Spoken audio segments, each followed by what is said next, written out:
Welcome back, guildmates. We are about to jump into chapter 127 of Act 2 of Ace of Diamond. Now, for those of you who are unfamiliar with Ace of Diamond, go watch it on Crunchyroll or Verve. It's up on both. And both seasons cover all of Act 1 of the manga, and then we have Act 2 of the manga, which starts with them being at Koshin, and then moving on to their second year. 127 chapters in is where we currently find ourselves this week. So, let's get into it. Okay, last chapter, the Seido had scored 2 runs, I believe, and Sawamura was still pitching a no-hitter, but can he manage it? We're at the top of the 7th starting off. If he can continue to make sure that they don't score, they'll get a win against one of the strongest Koshin teams in this practice set. All right, here we go. With 2 runs scored to support Sawamura and Koshu, the tense Seido versus Seiho game enters its final stage. Ooh, okay, so that's a ball. He bounced, and then that one was outside, so that's 2 balls. Ono Senpai's injury. The broken winning streak. If the team suffers consecutive defeats here, there's no way I'll be able to look our cap in the eye anymore. I will do everything in my power to try and stop this unsettling development. And chapter 127, in the same boat. Oh God, are they going to score? Oh no, he caught it. All right, for starters, the leadoff taken care of. He got hit all the way there. And he used up all the leeway in the count, too. Nice pitch, Sawamura! 1 out! Ball 2! He's throwing more balls than strikes. His control has been failing since the previous inning, and it's gotten even worse this inning. No? Another pitch that bounced off the ground, huh? He didn't throw that particular one in the previous innings, too. The battery must have changed the sequence then. The sign to wait. Very close, but still a miss. Ball 4. The pitches themselves aren't bad, but the numbers just can't seem to go into the strike zone. If he'd kept up the pitching he showed in the first half of the game, he wouldn't have stood a chance. But the pitcher's condition's been off since the previous inning. This is where we need to keep attacking without rushing, but relentlessly. This team will target any pitch that goes to the zone. We may be dealing with the bottom of their lineup, but we can't let our guard down. Oh, God, you didn't come up and talk to him or anything. Boom. Ball.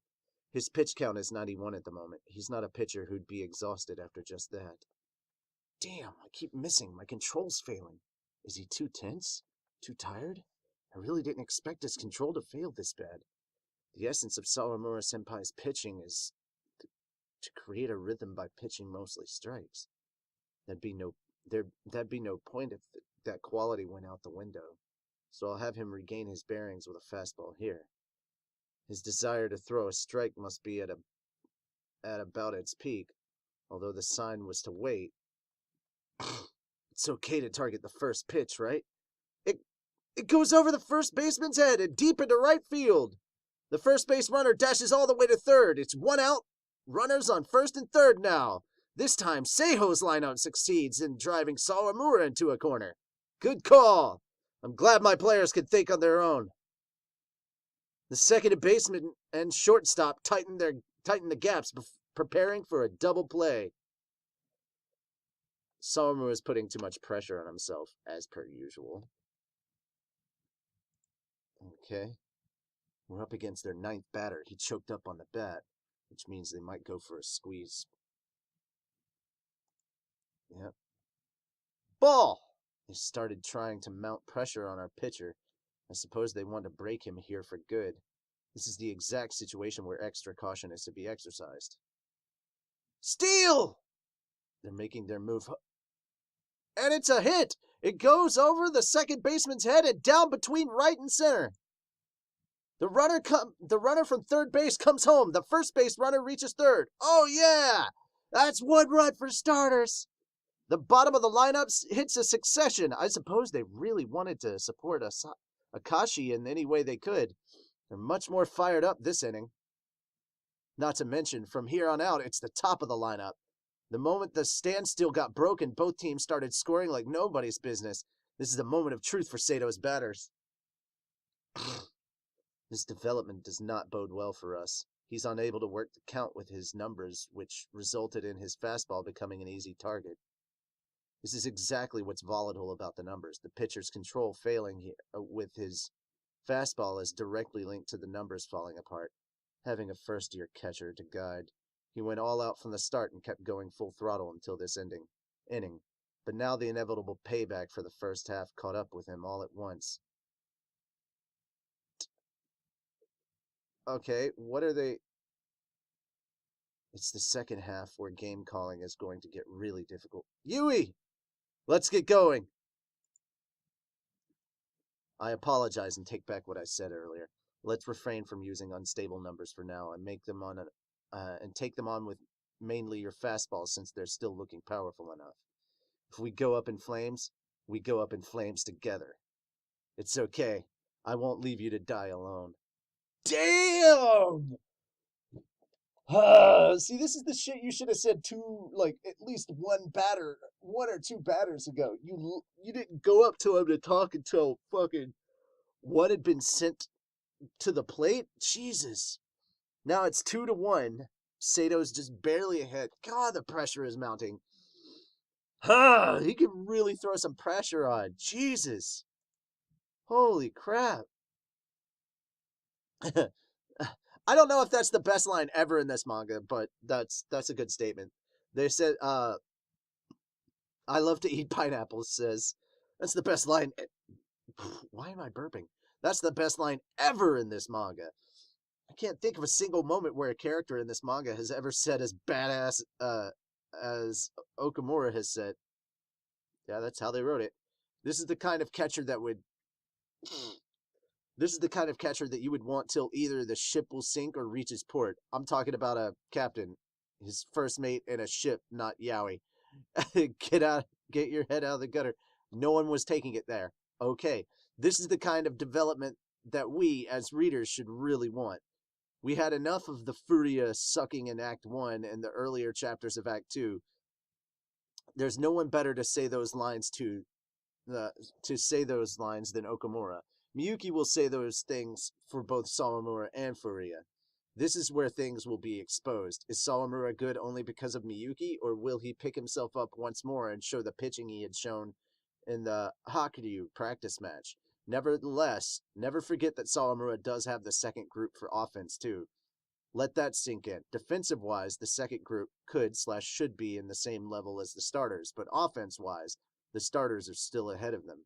Ability-wise, I can say that Okamura isn't that far off against Miyuki, but the lack of experience limits his understanding of the situation of what to do in a certain predicament. This will be tough for both of them. I agree on that part. But to be honest, since when that Sawamura hasn't given up a run, or rather, when is it that Sawamura had pitched where the opponent hadn't even scored a run? Never, right? He's always Jesus. I'm trying to read this, but some of the words and the way that they're set up, it's like I'm typing and didn't go back to look at what I typed. He always has pitched where the opponents have scored a run. It's either one of the Seido's pitchers have given up a run and him stepping up to the plate, or it's Sawamura has given up a run. So it's pretty normal at this point. I still think that there's a lot of things that the Muramura battery will learn in this practice match, and so is for the whole team. Come on, Sawamura even pitched a called shutout game against Nanamori. Yeah, he did. He pitched yeah, that's true.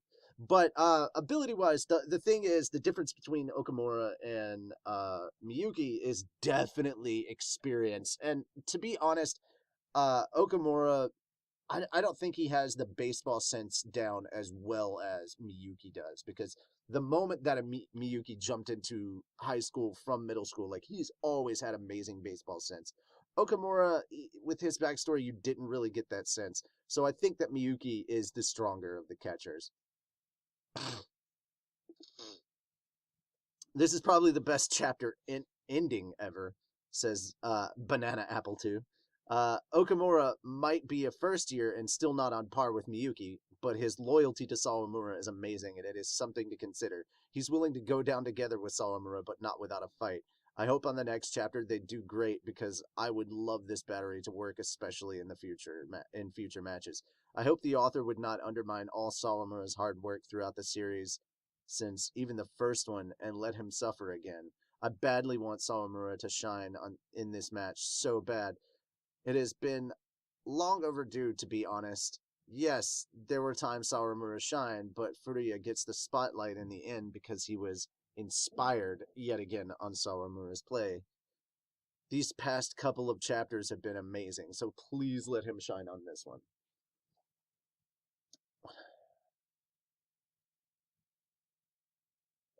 If Terajima does in 128 what I hope he doesn't, I hope he dies of over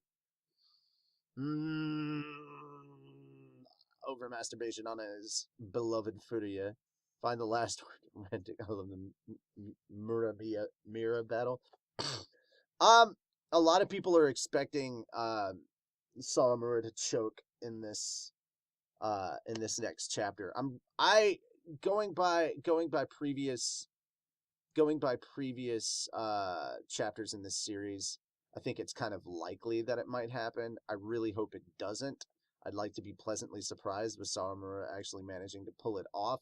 But yeah, I can see where a lot of these guys are coming from with because Terajima, who is the mangaka, does really like to overindulge Furuya. But at this point in time, I think Sawamura is ahead of Furuya in ability, guts, and desire. But that has been my review of Ace of Diamond Act 2, Chapter 127, and I will leave it there for you guys. Let me know what you thought of this chapter in the comments below, and go support your manga, support your local manga online at your local stores, wherever it is. Support the official release, help the creators make some money so that they can eat. That having been said, I'm Richie Roberts. Later, Gators.